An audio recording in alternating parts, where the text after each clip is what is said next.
গোপালগঞ্জে জাতীয় নাগরিক পার্টির জুলাই পদযাত্রাকে কেন্দ্র করে জেলার বিভিন্ন স্থানে নাশকতা, সড়ক অবরোধ ও পুলিশের সঙ্গে সংঘর্ষের ঘটনায় আওয়ামী লীগ ও ছাত্রলীগের 7 নেতাকর্মীকে আটক করেছে যৌথ বাহিনী।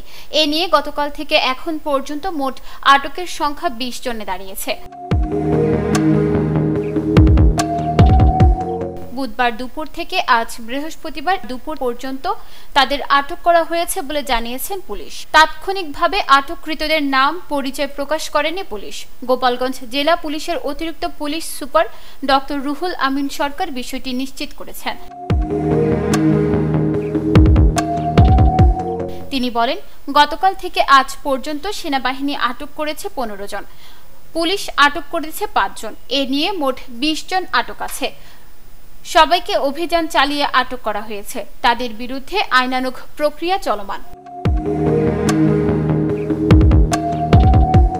নিউজ ডেস্ক, চট্টগ্রাম সময়।